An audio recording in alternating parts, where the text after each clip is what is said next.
Welcome to another episode of The Minority Voice. I'm your host, Jeff Vega, and as I always tell you, please like it, thumbs up on it, and subscribe to the channel, and make a comment, whether you like what's being said and done or you don't.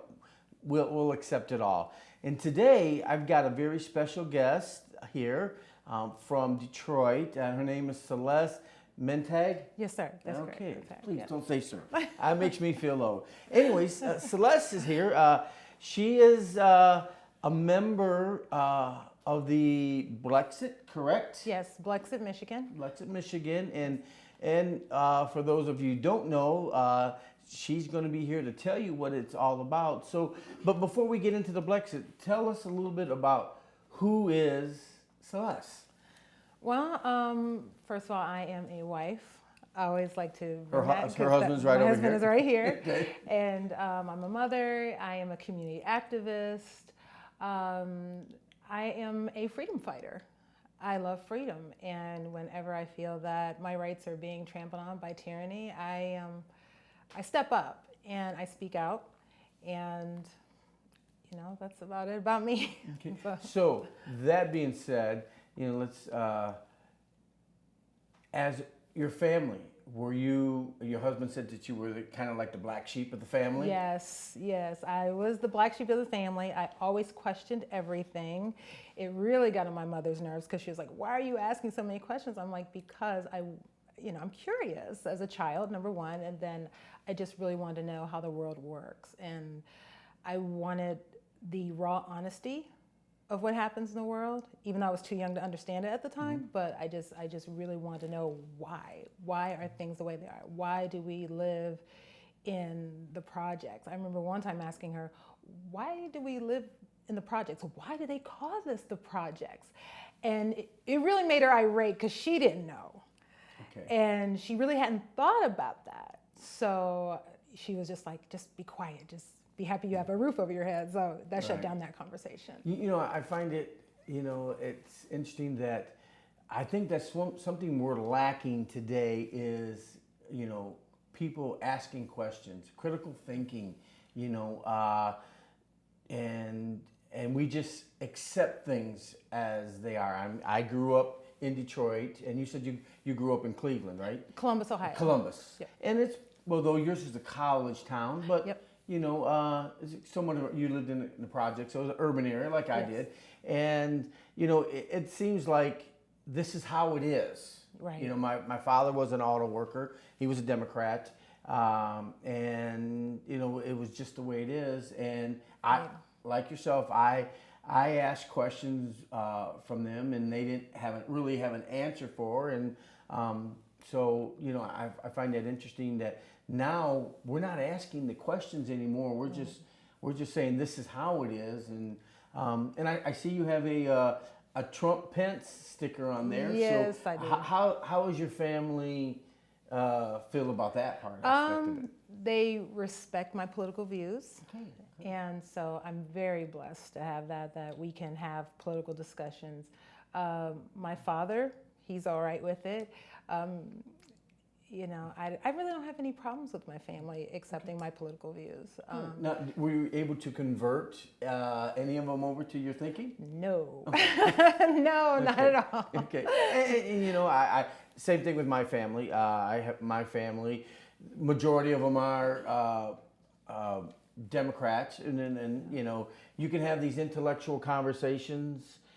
We can talk about faith, we can talk about family, we can talk about economics, and we agree upon everything, but it seems like that R and the D gets in the way of people, and it's too bad. So, but I keep pushing towards that. Now let me ask you this, let's talk a little bit about Blexit, because I found out about them about a year and a half ago. Okay. And it was like, wow, okay, there's actual movement going on. So tell the people, what is Blexit first?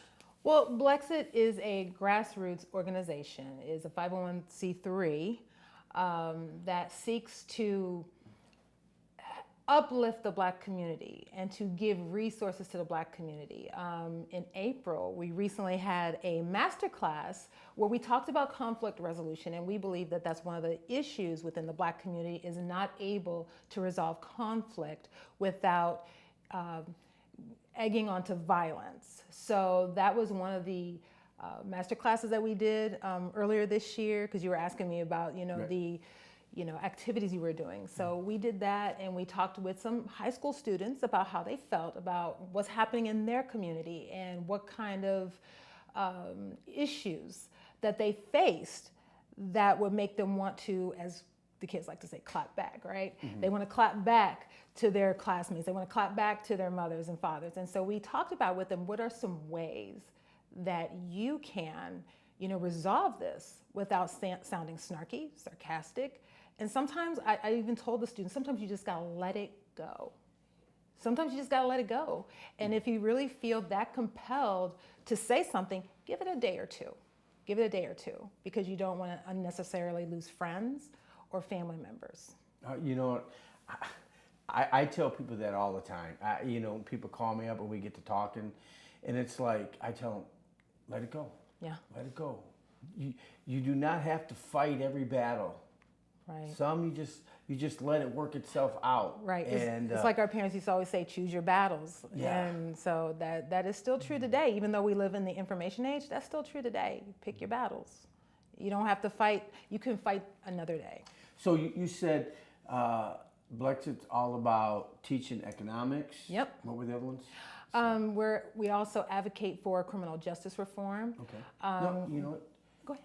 Donald Trump, he threw one for the Black community that both sides could not do criminal justice reform. The First Step program. And he Yep. did it. Yep, he sure did. did. Yep. He did it. And then he also worked with some other groups to release, Alice Johnson. Yes. And that was just like phenomenal, because no other president could have done it. And we had a president that had an opportunity to do it, but he didn't. And so Trump really was a man of his word and really cared about people and thought about families over, partisanship. So. And you know what? To me, I remember, Trump. I don't want this to be about Trump, because it's not about Trump. But I remember him saying to the Black community, what do you have to lose? Right. And I think, I grew up in Detroit, and I experienced it all in Detroit, and growing up in the '60s. As a matter of fact, we had the '67 riots. I seen that, but all my friends, experienced the drugs, the crime, and all that stuff, and there were a lot of individuals that got caught up into the drug things and had to do time and stuff like that. And when I seen it, him do that, I thought, okay, this is good. Yeah. This is good. It's giving people an opportunity for a second chance. Yeah, yeah. And I think we're in a climate, if you will, that we've gotten a little bit hard, and we don't want to give people a second chance. Right. But it's like, you know what, we really need to do that. Yeah. And so that, what else? Well, we also do, Blexit also advocates for school choice. We do that as well. So our family has benefited from school choice by going to a Hillsdale sponsored school. Oh, wow. And so we've, Sweet. been so blessed to be, just engulfed in a community of like-minded individuals who love freedom just as much as we do, and want our children to be educated with the Americana values that we believe in. And so that's what we advocate for. And being part of Blexit for me is like, I want to help other minorities, Black people, anybody who lives in an urban community.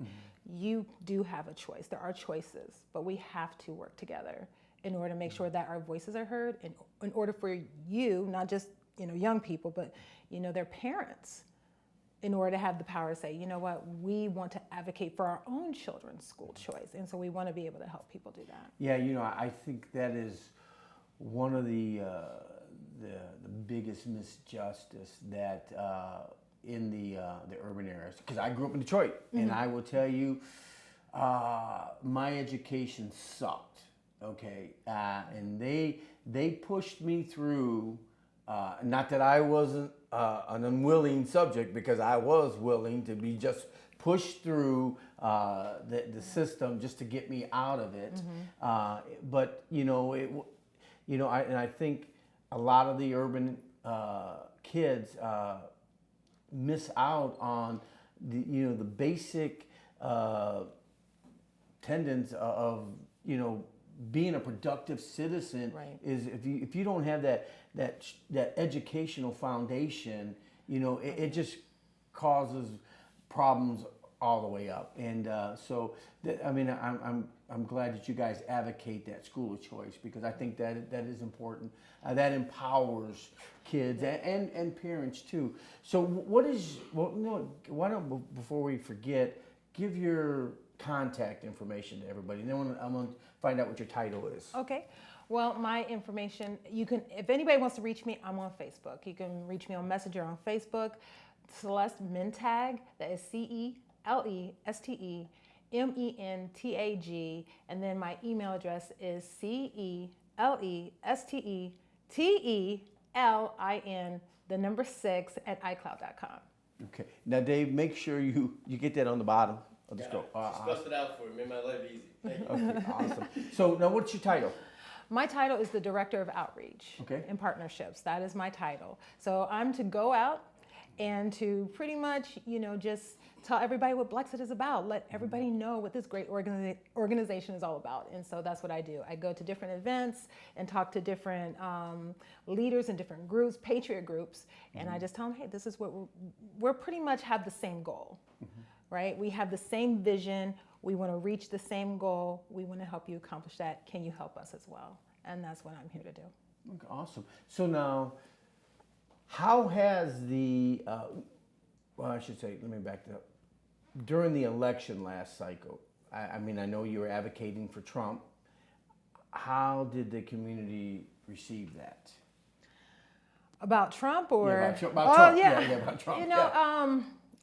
Last year was so contentious. Okay. This election cycle was just very contentious. And, I think a lot of people really didn't want to expound on their political beliefs, because there was just a lot of divisiveness. There was a lot of name calling, from both sides, and so I think there were some people that were like, I'll listen, but I don't know about Trump.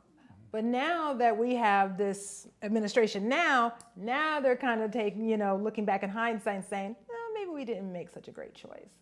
So, Are you saying there's some buyer's remorse? Yeah, there may be. I mean, I am just like you said, you don't want this to be about Trump, and we're talking about America. About America, it's exactly. About America, yes. And on my vehicle, I have Trump stickers everywhere. I just really let people know that I am all American and I'm about that America. Okay, and I've not had any incidences of violence against me. No, vandalism to my car, and I'm like, hey, this is not so bad.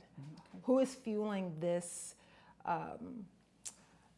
this idea that black people hate white people, that black people hate Trump? Black people don't hate Trump. There's even some black people I talk to. They know Trump is about business, and they know he's the man and he's about business.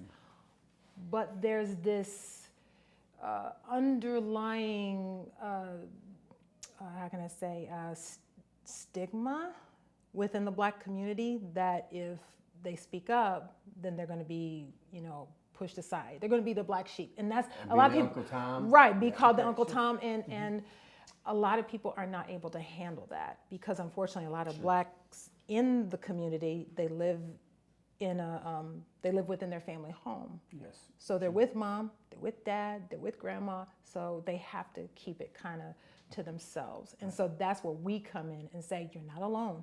You're not alone. We're here. We want to help you to get the information you need and to feel encouraged and built up.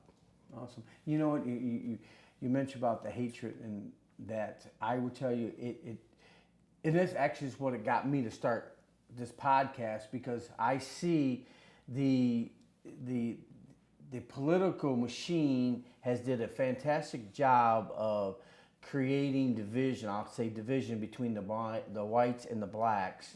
And as a Hispanic American, we're like the next target. It was like, how can they get white America against the Hispanics? And of course, they're using illegal immigration. And what those individuals don't realize is that as a Hispanic, I'm against illegal immigration. Right. Okay? Yes, sir. So you're not baiting me into this fight to hate white America.